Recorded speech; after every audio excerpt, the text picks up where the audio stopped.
E vamos receber a palestrante de hoje. Seja bem-vinda, Rose, mais uma vez.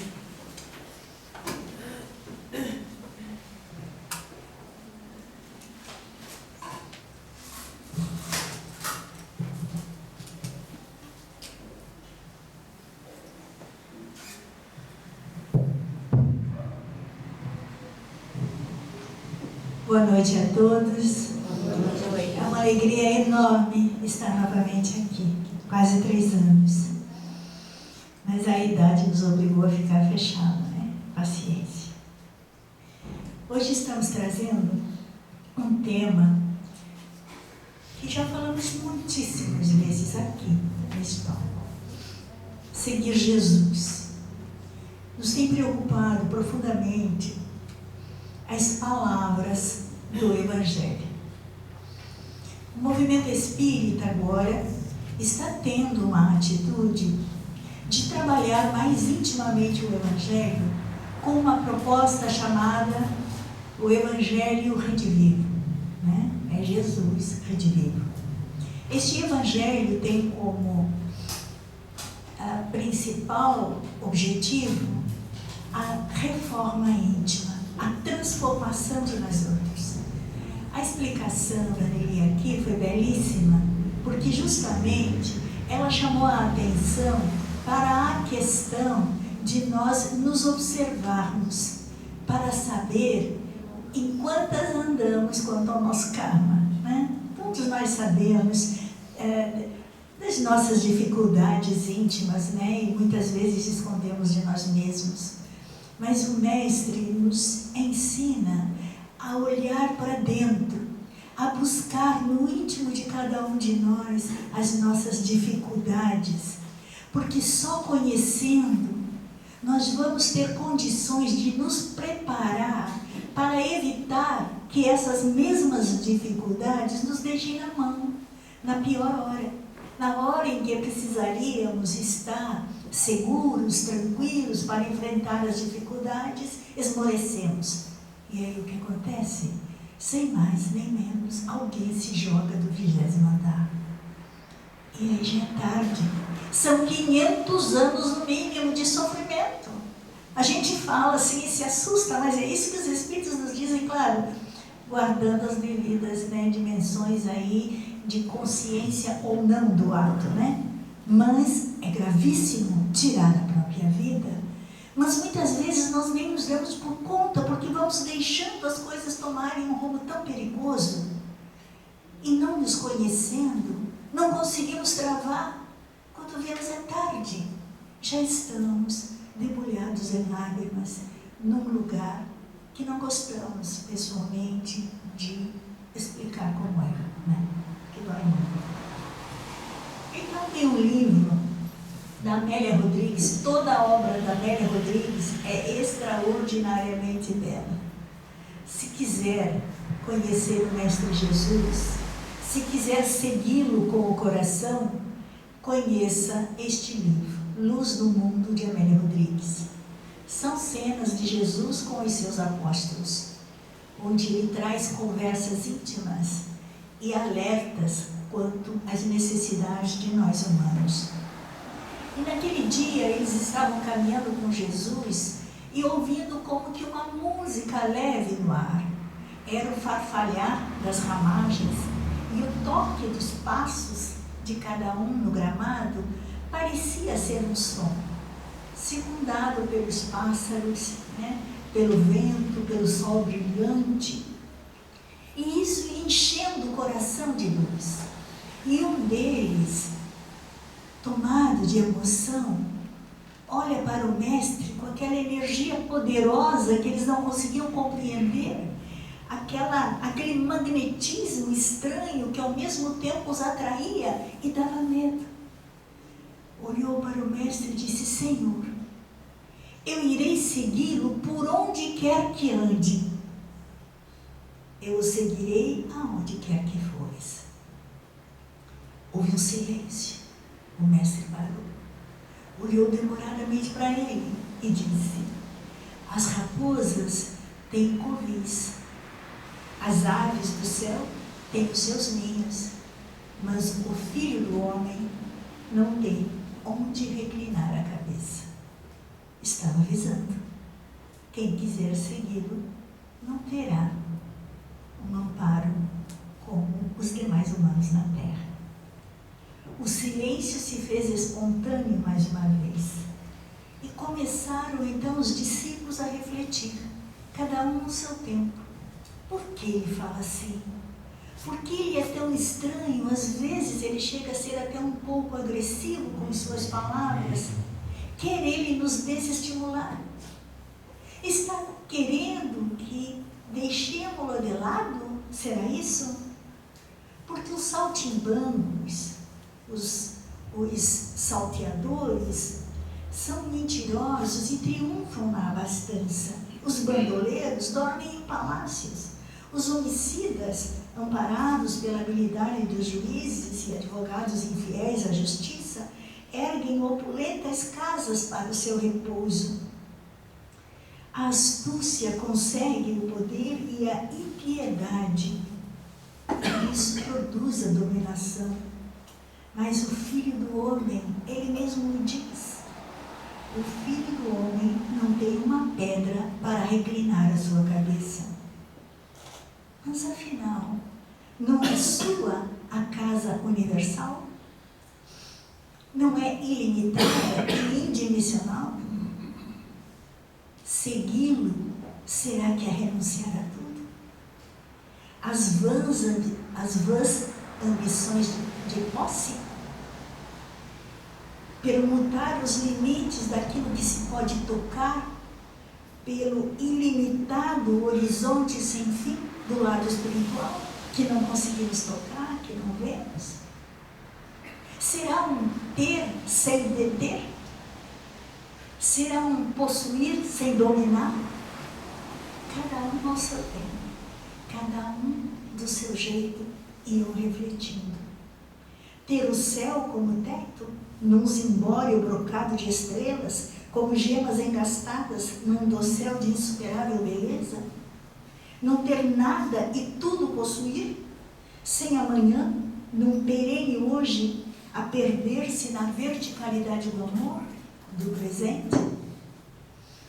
Seguir-te-ei, diz o discípulo, onde quer que fores. Mas o discípulo não sabia que ali, onde ele tanto valorizava a terra e o ter, seria o termo, a cruz. O discípulo não sabia. Mas, no futuro, os caminhantes iriam glorificar essa cruz, porque lá, no horizonte distante, começaríamos a compreender o que Jesus falava. O sol estava quente e brilhante, e mais uma vez outro discípulo aproximou-se dizendo: Mestre, eu estou entusiasmado, também quero segui-lo. Não era um dos 12. E ele repetiu: sim, eu seguirei contigo, mestre. Mas primeiro, Senhor, deixa-me enterrar meu pai, que está morto. Que interessante. Jesus lhe oferecia a vida e ele escolhia a morte. Porque nós não temos a compreensão desta vida da qual Jesus falava, nos atínhamos às coisas mais simples da nossa jornada terrena. Por isso, disse Jesus, haverá dia que todos compreenderão. E nós estamos nesses dias. Essa é a importância dos textos que a Amélia Rodrigues nos traz. Nós estamos nesse dia. O mestre fitou demoradamente, o olhar transparente desnudando aquele novo estudante, reconfortável, emociando de paz nas duas vagas que trazia no rosto. Deixa, meu filho, aos mortos o cuidado de enterrar seus mortos. Começou a refletir o pobre discípulo. O que está falando ele? Não posso me afadigar com coisas mortas? É o corpo do meu pai. Os corpos que estão mortos não vibram, disse Jesus. Vamos em busca daqueles que vibram. Jesus estava falando da vida desperta, da verdadeira vida. Vivos para a verdade, disse o Mestre, e mortos para a vida. Tudo estava calminho naquela tarde, a cidade vazia, o grupo meio trôpego, sem saber o que pensar. O campo parecia eriçado de abrolhos, cheio de grossos torrões. De que adiantava arar naquele solo infértil, pensam os discípulos. A terra dos corações se apresenta vencida pela erva daninha da má vontade. De que vale, Senhor, queremos ensinar alguma coisa? Aí Jesus diz: o agricultor que sulca o solo e o deixa, fita-lo-á mais tarde, infelicitado pela invasão de maior quantidade de plantas perniciosas. Os sulcos ressecam ao sol, ou se transformam em pântanos sob a chuva quando ficam ao abandono. Ouçam-me, aquele que toma da charrua e falava docemente e olha para trás, não é digno do reino dos céus. Quando o Mestre atendia aos seus discípulos, lhe falando essas coisas difíceis, mais tarde, quando a sós, ele com os 12, lhes explicava demoradamente o que havia querido dizer naquela hora. Mas aos demais que o seguiam, e era para mais de 70, ele não se demorava com explicações porque eles não entenderiam. E ele sabia que não os seguiriam mesmo. Haveria um momento em que ele olharia para trás e teria apenas 12, só 12. E esses 12 é que iriam padecer as penas necessárias para que o Espírito enxergasse mais longe. Então Jesus deixava as explicações detalhadas para depois. E foi nessas explicações em que estavam ele e os 12 que eles questionam: bom, já estamos prontos, achavam eles. Qual de nós será o maior de todos? E olha só, o Judas disse: eu com certeza. Como a gente se engana, né? Sabe que às vezes, frequentemente, eu me comparo, às vezes nos meus pensamentos eu penso: o Judas aqui, né? Porque a gente não compreende, aliás, a gente entende, mas não compreende os ensinamentos do Mestre e sem querer pisar na bola, né? Então Judas disse: com certeza sou eu, pois ele me deu a bolsa para que eu cuidasse. Ele não se deu por conta que Jesus deu a ele a bolsa porque esse era o problema dele, né? O dinheiro. Ele entendeu que ele recebeu a bolsa porque ele tinha maior significado para o Mestre. E os outros começam a pensar. Uns dizem: não, é Pedro, é Simão Pedro, pois ele fica lá na casa dele, é lá que saem as reuniões, que combinamos o futuro, as pregações e tudo mais. Aí o Pedro disse: não, eu acho que é o Levi, porque o Levi é o mais letrado. E vão falando, né? O Levi é aquele que entende das leis e tudo mais, está mais envolvido, né? Aí Tiago, o maior, diz assim: mas o único com quem ele sai a caminhar para conversar e contar coisas que nenhum outro ouvido pode ouvir é o meu. Então cada um deles aproveitava da intimidade que havia tido com o Mestre, dos encontros que tiveram, para se achar o maior. E o Mestre perguntou para eles, olhou para trás, ia caminhando na frente: o que conversais aí atrás? E eles ficavam assim, sem jeito. Então, o Mestre continuava caminhando. Aí resolveram sentar para para sentar e descansar. Que vias discutindo pelo caminho? Pergunta o Mestre. Eles dizem: nada, Senhor. Queria saber por acaso quem dentre vós é o maior? Então ouçam, o responsável do grupo é aquele que é servidor de todos. O comandante é o colaborador do grupo, aquele que fala avançar. O chefe é o subalterno das necessidades daqueles a quem serve. O servo de todos os servos. Não se pertence e nem se permite repouso. Esse é para aqueles que querem ser seguidor do Cristo. Por isso, tomei esse texto como exemplo. Não se pertence e nem se permite repouso. Renuncia ao nome e à paz. Renuncia à alegria. Renuncia à própria opinião, para que o outro possa aprender um pouco mais. Zeloso pelo bem-estar de todos, é magoados por uns, por outros incompreendido. Talvez até estivesse falando dele, né? Quando ajuda, sofre. E sofre quando não consegue ajudar. Todos o espezinham, fazem-no e buscam-no, e traem-no, e ainda sorriem para ele. Esse é o servo de todos. O maior se apaga servindo. Apontado, ninguém crê nele. Subestimam-no. Não merece consideração e assim paira naturalmente, inatingível, sereno no seu dever íntimo, tranquilo, respeitado por si mesmo, o maior dentre todos.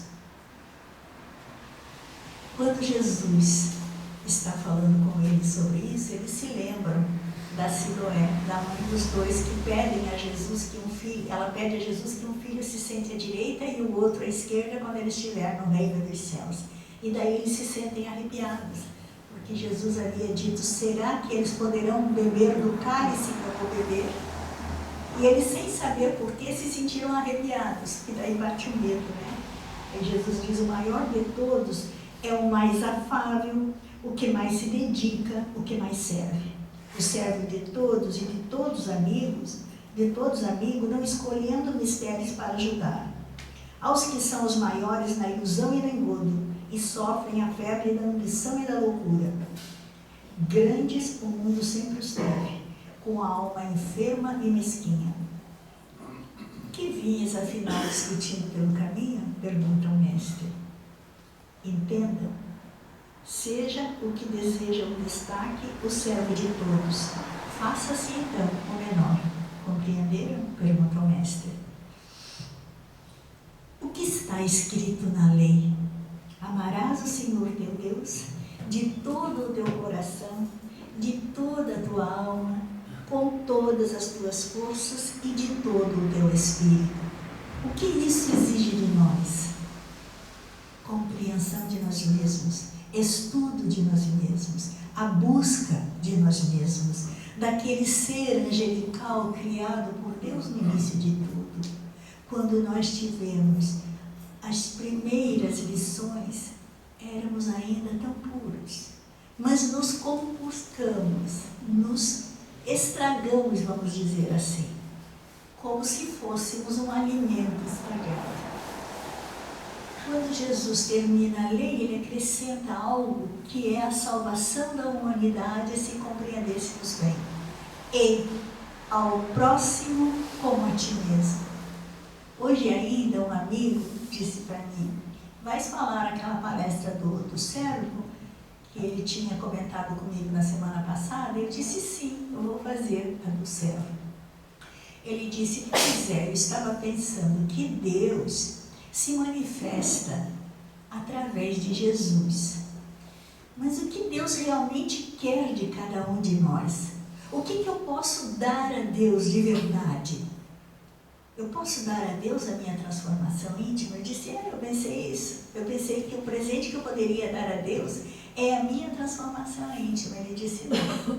O presente que nós podemos dar a Deus é a transformação do nosso irmão. Se nós formos capazes de viver de tal forma que a gente represente Jesus na terra, quantos nós estaremos oferecendo a Deus? Quantas almas, quantos espíritos se elevarão por nossa conta? Porque nós soubemos viver os ensinamentos do Cristo, seguir os seus passos, acompanhar os seus ensinamentos, que não são poucos e ao mesmo tempo quase nada, diante da iniquidade da vida. A Nelly estava falando do mal, e o mal está caminhando de uma forma dentro de cada um de nós que chega a ser assustador. Ouvi também um amigo contando assim: muitas criaturas conseguem enfrentar situações terríveis, um assaltante adentra a sua casa, ela vai lá, liga para a polícia, enfrenta o assaltante, né? Se bate o carro, ela já corre chamar uma ambulância, uma coisa assim. Ela está sempre pronta para servir, né? E para auxiliar, e enfrenta tudo com coragem. Mas se alguém lhe diz um desaforo, pronto. Não consegue enfrentar o desaforo com serenidade, com a calma de espírito, entendendo que se aquilo está acontecendo, Deus é bom e justo. Talvez eu mereça, talvez seja até um presente para mim. E vai que aquele que me desaforou está com a razão, e eu não sei. E é a oportunidade agora de eu descobrir em mim essas coisas. Então nós começamos a ver no nosso irmão um presente de Deus. Mesmo que sejam duras as suas palavras, merecem ser levadas em conta. Ao contrário de rebatermos na mesma moeda, que não tem sentido. Então a gente precisa entrar, vamos dizer, entre aspas, na pele do Cristo, né? Como ele disse que o servo é aquele que não é compreendido, que até é traído e ainda lhe sorri, né?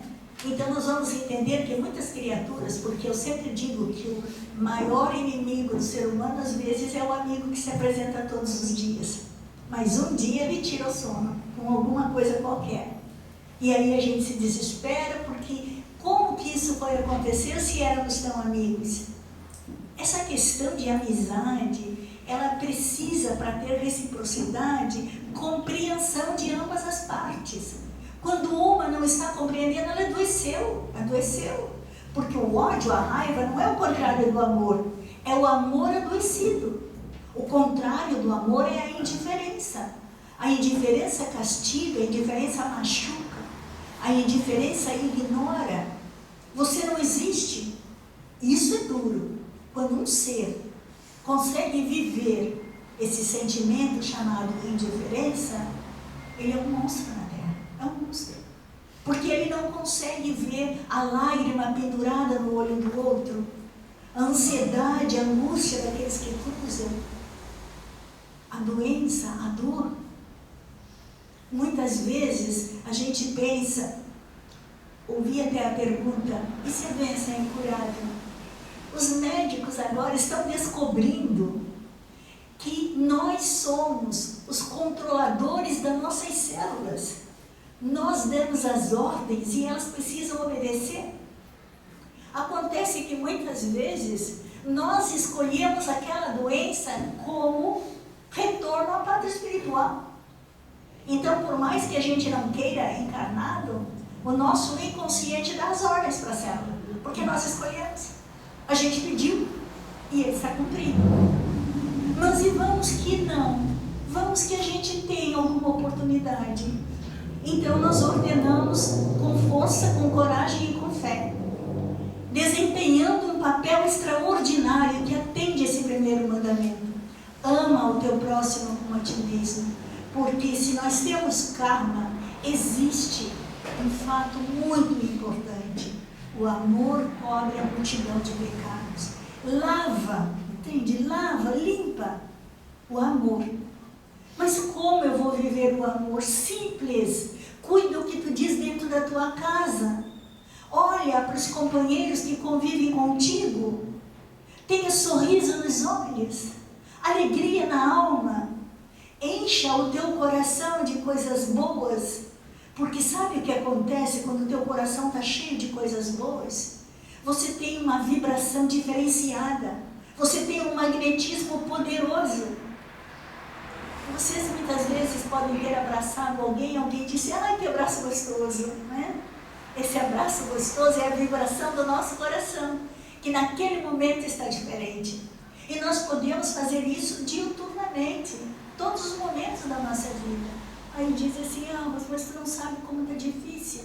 As situações que eu enfrento no dia a dia, sabemos disso, mas amanhã pertence a Deus. O passado nós não podemos fazer nada. Se eu vou me jogar aos prantos em cima do que me acontece hoje, eu não vou viver o hoje.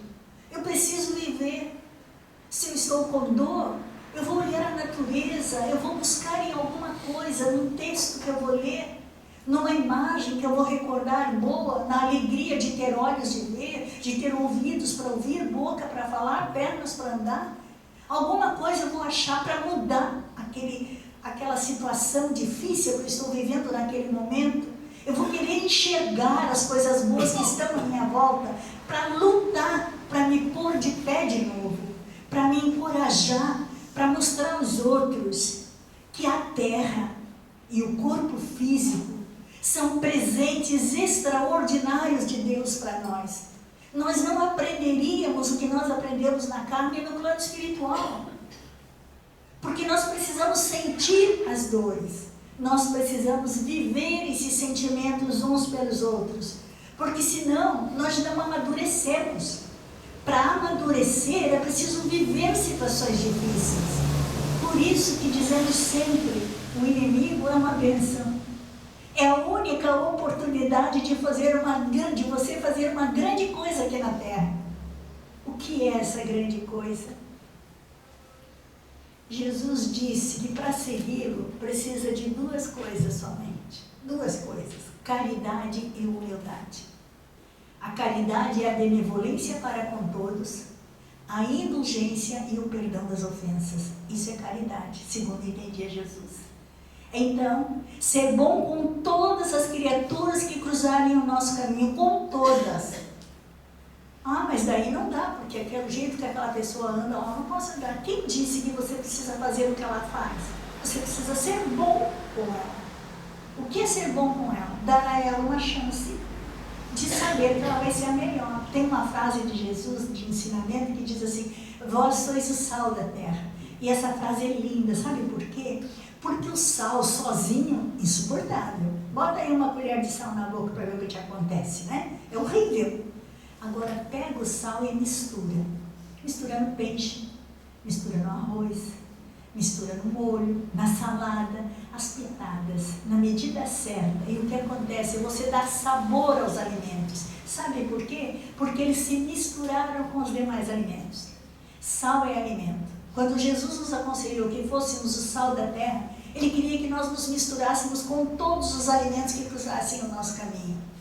Dando a eles, veja bem, dando a eles sabor, razão para viver, força para continuar, alegria de ser.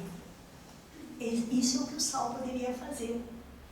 Então, se nós formos capazes de desempenhar este papel, de mudar a criatura que era insonsa, né? De repente ela tem sabor, ela é diferente, você já está vivendo uma grande aventura na Terra. E sabe que não será esquecida por milênios. Porque quando você estiver no plano espiritual, vamos usar um termo até no sétimo céu, tudo bem, né? Chega um amigo e diz assim: eu encontrei você, finalmente, obrigada. Você foi aquela pessoa que fez a diferença na minha vida. Quer dizer, como sal, nunca mais você será esquecido. O sal, ele conserva, ele não corrompe, nunca corrompe. Então, se você for o sal da terra, você se aproxima tranquilo das criaturas, porque você jamais vai corrompê-las. Ao contrário, você vai dar a elas o valor necessário que elas precisam. Então, isso aí precisa ser pensado por todos nós. Nós temos que compreender a nossa função aqui na Terra. É uma função extraordinária de refazimento das pessoas, sabe? Levantar a pessoa do chão. É triste você saber, fulana jogou-se do quarto do quinto andar e tu diz: não é possível, é minha amiga. Que dor no coração, né? E assim por diante, tomou remédios, fez coisas que não devia fazer, cortou os pulsos e tudo mais. E aí a gente pensa: meu Deus, aonde que eu estou? Que eu não pude ir lá temperar essa criatura, né? Então, agora vocês vão carregar esta frase: vós sois o sal da terra, com muito compromisso, muito compromisso. Lembrando sempre que seguir Jesus é renunciar, muitas vezes, às coisas que nós gostamos, né? Mas não tem importância, porque nós não temos noção das benesses que nos esperam no plano espiritual. É nisso que a gente tem que pensar, porque a espiritualidade, o superior, nos fala com tanto carinho, com tanto amor da necessidade da nossa transformação íntima, que é impossível que não seja algo maravilhoso nos esperando, tá bom? Que Deus nos abençoe muitíssimo.